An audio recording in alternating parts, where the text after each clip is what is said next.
Good evening and welcome to Have a Seat with Chris Hansen. I'm Chris Hansen. Tonight, an exclusive look at our new Takedown Predator investigations, where we go around the country collaborating with law enforcement agencies to investigate and expose men who meet children online and then try to have sex with them. In this first episode, we collaborate with the Genesee County Sheriff and his ghost team, Chris Swanson. And the first guy who walked in the door on one Thursday afternoon was himself a cop. True Blue presents Takedown with Chris Hansen.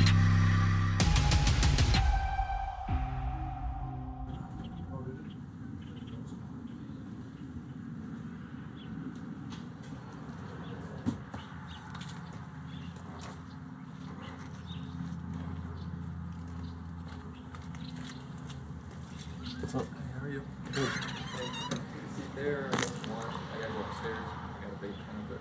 Oh, hey, you work with me? Yeah, I do. Hey, sure? Hey. Oh, shut your door, but... No. Don't move. What are you talking about? Turn around. Turn around. Get your... Sheriff Chris Swanson came up with the Ghost Task Force idea going on some 2 years ago. And this latest run of investigations has gone for about 4 months, and 13 different people have been caught, including a police officer. Sheriff Swanson joins me now. Does that surprise you, Sheriff, that within this we found all these people, leading members of the community? That whether police officers or teachers or anybody in a position of authority violate the trust that people have in the position they hold. And I will add, he is a former police officer because of this investigation. You know, it was interesting, Sheriff, and you and I have discussed this before. When he walked in and I had the opportunity to confront him, I could sense immediately that he was in a position of authority. He was going to tell me and tell your deputies and detectives how this was going to go. Yes. And I said to the crew afterwards, I said, mark my words, this is going to be a teacher, a city councilman, some big-time executive, or a law enforcement officer. And sure enough, when your guys went out to search his pickup truck, what did they find? Weapons, police IDs, badges, loaded weapons, I might add. So, you know, much of good policing and good investigation is done by gut instinct. And you had it, Chris Hansen. You felt it. Well, I think the larger message here, I mean, here we are in the late afternoon, early evening in a small Michigan village in Genesee County on St. Patrick's Day, and we have a off-duty police officer walk in, allegedly, to have sex with a 15-year-old boy, and in his possession is lubricant. So what does that tell you about his intent there? It certainly goes back to premeditation. You know, there are different levels of crime. In fact, let's take murder, for example. You know, there's different levels throughout the country of taking someone's life. Sometimes it's involuntary, and sometimes it's manslaughter. Sometimes it's second degree. But that highest, most dangerous person is the first degree murder, the one who premeditates what they're going to do. They have time to say, no, bad idea. They've got time to turn around and say, I don't want to do this. But when they're so focused and they're premeditated, that's a dangerous felon. Now, this case, as with some of the others, is still working its way through the judicial system. So everybody's innocent till proven guilty. But I have been contacted, and I know your office has been contacted by multiple people in mid-Michigan raising questions and leveling accusations about Todd Baraka's behavior in his various capacities as a law enforcement officer and a school administrator. Where does this continuing investigation stand as we speak? Well, it's interesting you bring that up because, you know, there are 3,084 sheriffs across America today. And there are far more police chiefs that are hired by councils and mayors, but sheriffs answer to the people. We're elected by the people. We answer to the people. And when you have somebody like Todd Baracco, you've got to play it smart. And you've got to do what you think is right to give other victims a choice to come forth if they've never come forth. You've got to give them the courage, the confidence. And you can't do that by yourself. And I recognize that being a sheriff, where I have a very wide net of social presence. And so by using your social media platform and posting the story with you as well as mine, it has now opened up the doors for other people to come forth that we would never have maybe even heard from. And so it's not surprising, especially as this unfolds, and you see all the places that he was working and how short a time he was working. It goes back to evidence-based theories. Why would somebody jump around, whether it's school or police departments, if they didn't have something that was either a cause of concern by the agency or they tried to flip not to get caught? And so this is a story that is not uncommon. And I'm willing to take the risk and to put out the names and the names and the faces of these individuals after they're arraigned to say, hey, who else is out there? Because I know there's always more than one. Sheriff, we edited sampling of the confrontation of the interview with Todd Baracco, and I'm going to play it now. I want you to take a look. Your fucking hands out here. All right, come on. Just come on back in. Bring it. No. Camera on.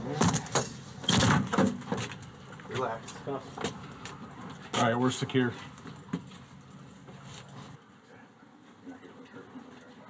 No, I'm not here. I'm not here to meet anybody with. Okay. Hey, John. I'm on camera's off there. Okay. Hey, I'm gonna sit down.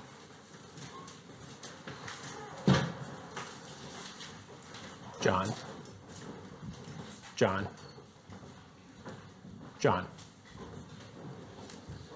You came over here, John. And when you did that, Nope. There's cameras right there. I know there's cameras everywhere, John. John, Cameras right in front of me. Get them off. Sit down. no, you can't. You don't. You're not in charge here, John. That's the problem. Man, I came to be here. Someone's perfectly legal. No, you didn't. There was a discussion online about being 15, John. The cameras aren't going to get turned off, so that's not on the table. No. It's not on the table. Don't get up, please. Well, you don't have to authorize it because we're here covering the commission of an alleged felony. No. Yeah. So I've seen the transcripts. The person you were here to meet said they're 15. You acknowledged that. No, I did not. Yeah, you did. No, I did not. John, I have seen the transcripts. Okay. Just, Do whatever you want. okay, it's not what I think. You ask if you smell good. Dustin tells you he's 15. You talk about oral sex. There's a discussion about condoms. You say, I typically don't use condoms, if that's okay. What were you getting at? He clearly said he was 15. And you acknowledge that, and you infer that that might be too young. There's talk about where his parents are, if he's home alone. And what is this, John?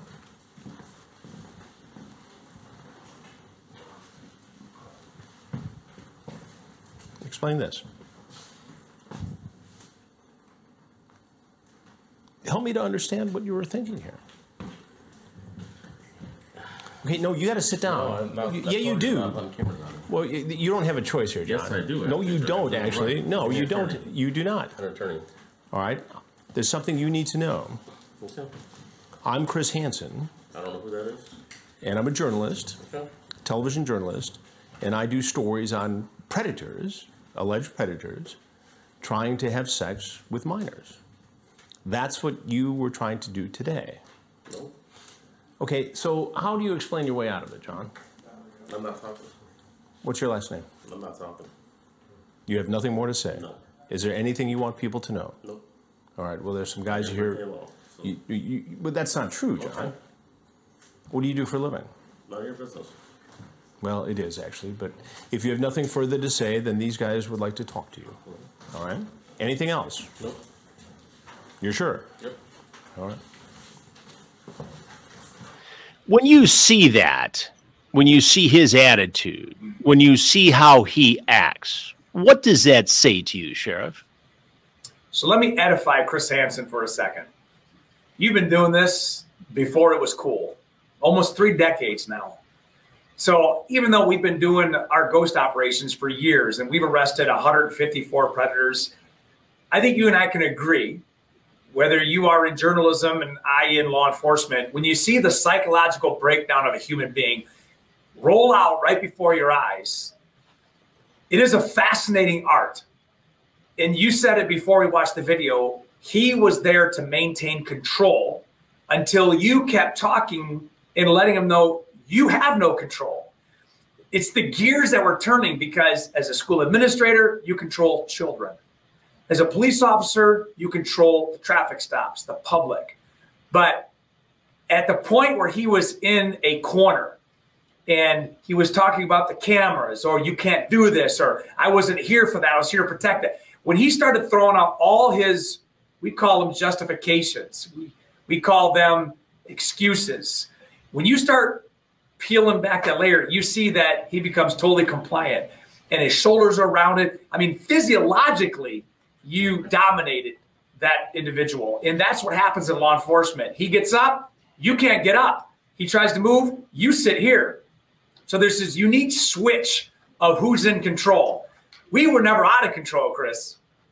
But eventually, when he realized what he did, and when you came around with that bottle of lube, and his first reason for being there was to help, you can't deny what his intent was. And at that point, you have beaten him psychologically.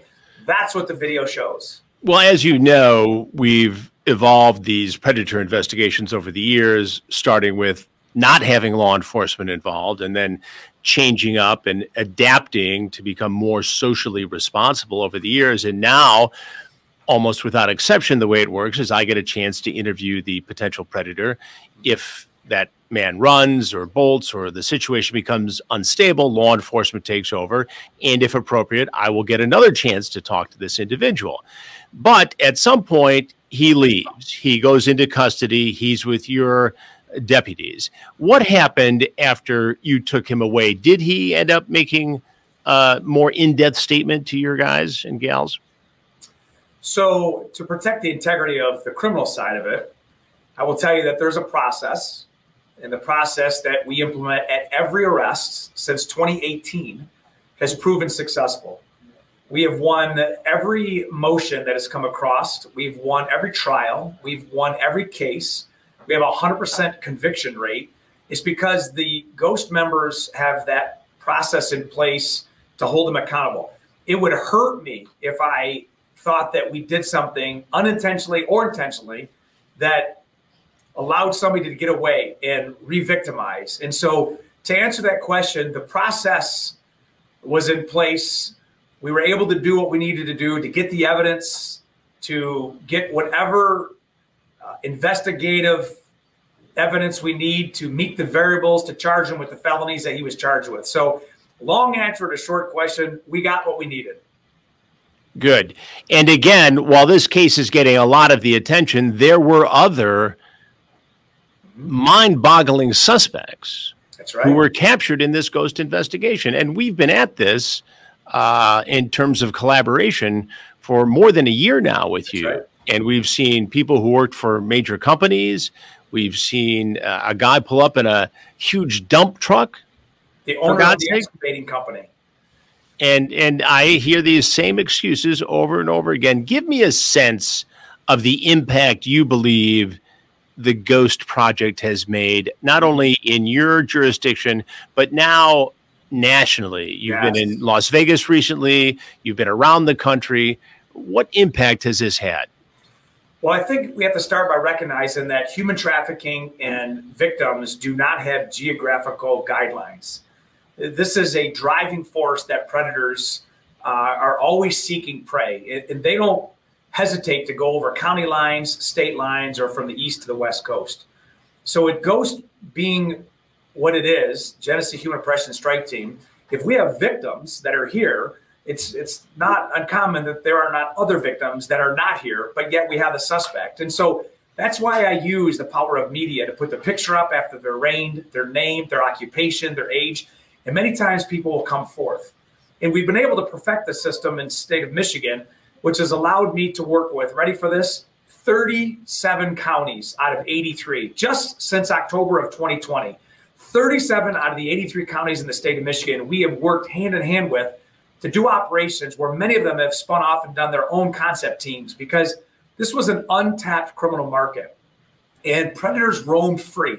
They had nobody on the other line of Discord or Instagram or Facebook or TikTok, nobody on the other line of these places where, children and victims talk innocently, our games, whether it's, Roblox or Call of Duty. But now there's sheepdogs out there. There are people out there, Todd, that's too loud.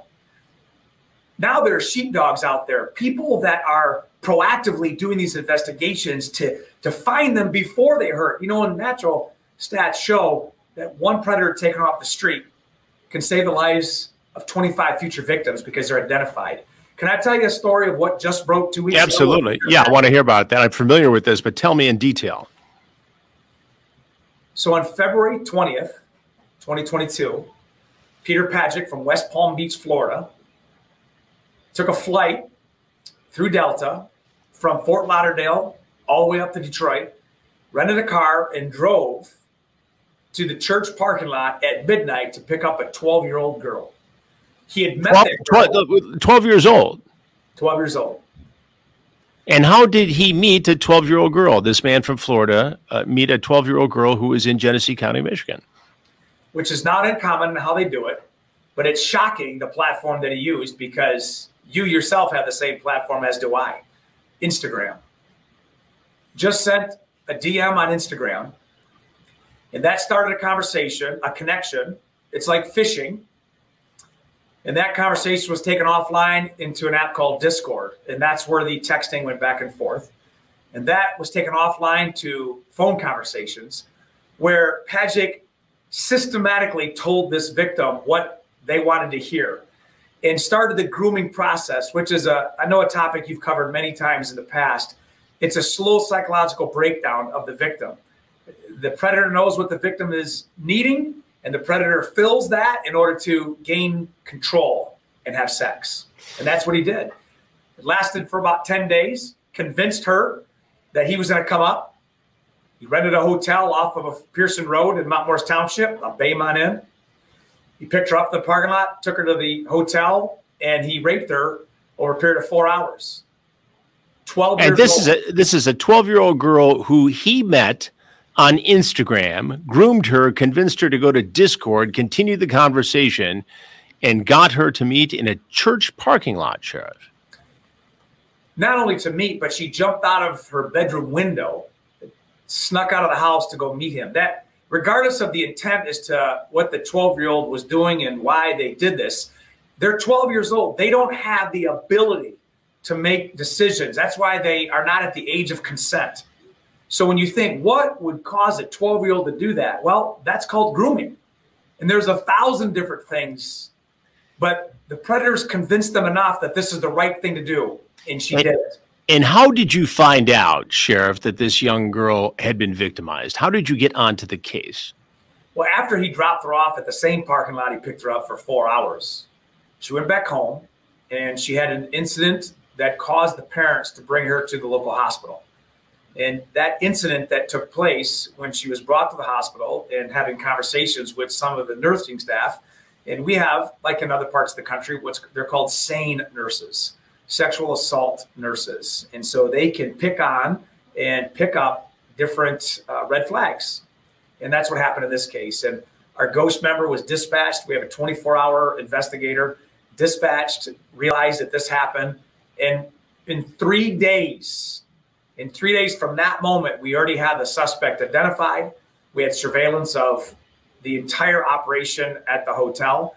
We had him coming in and out of the actual lobby, into the room, out of the room. And he had already sent her a video of the episode So we had her phone and we tracked one of the videos. There's some background decor that we were able to match with the exact room. So he actually videotaped. He actually took a video of the sexual assault. See, it's not uncommon for these predators to chronicle what they've done for two reasons. Number one, who does that, Sheriff? Predators. This is their life. This is their business.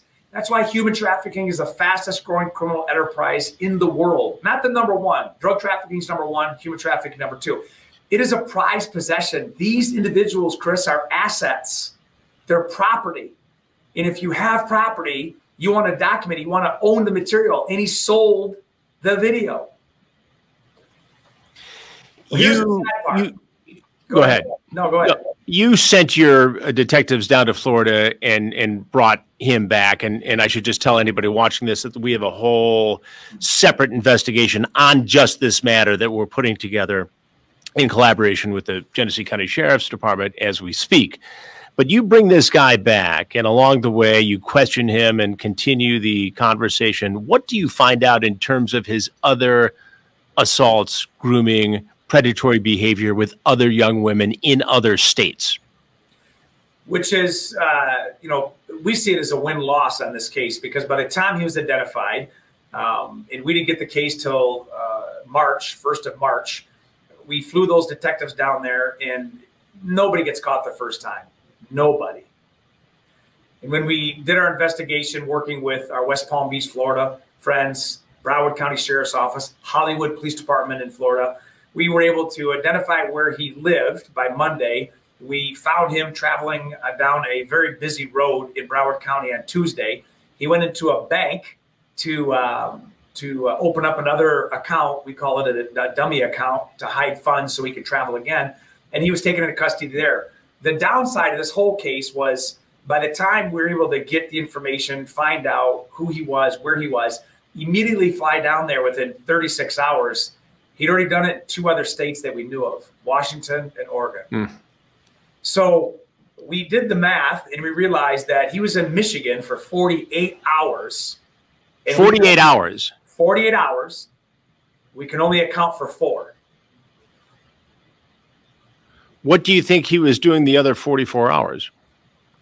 Well, I think that's a great question. And I pray to God, nothing that would cause another victim. But from the time that he left Michigan to the time we got him in West Palm Beach, he had already committed 2 more of these predatory acts. So this is the reason why you and I are great friends and great partners in this journey, because there may be other victims out there that we can't find. And that's exactly what happened.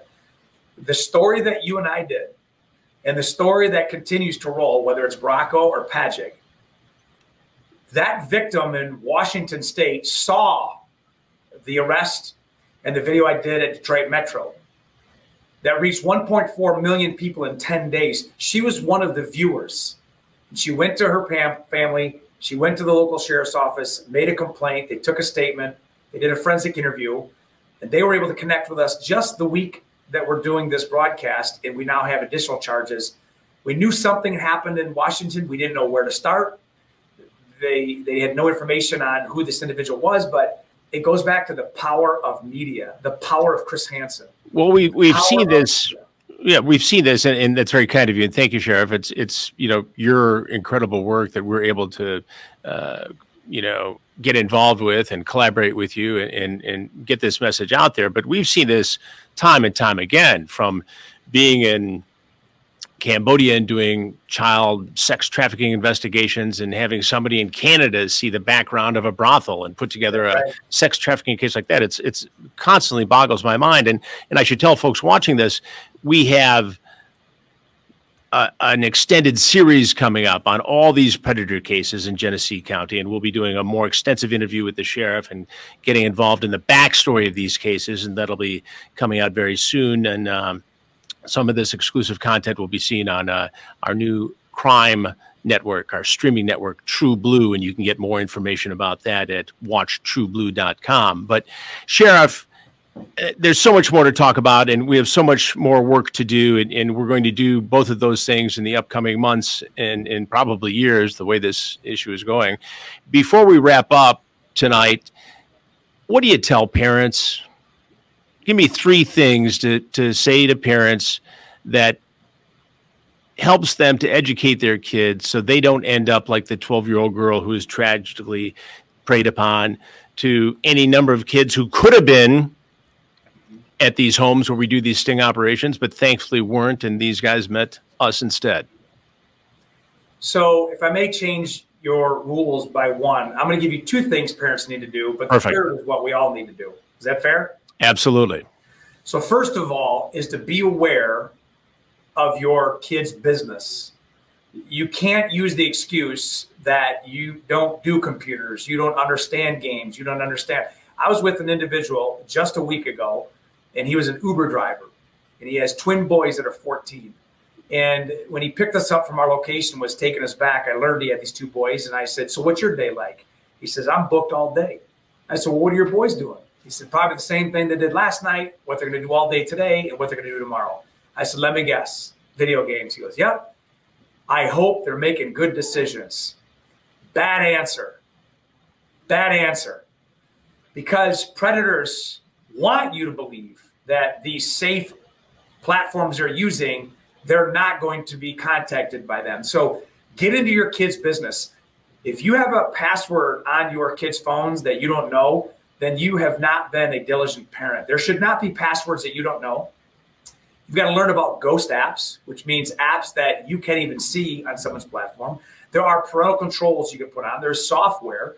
But also, point number 2 is to have a relationship with your kids.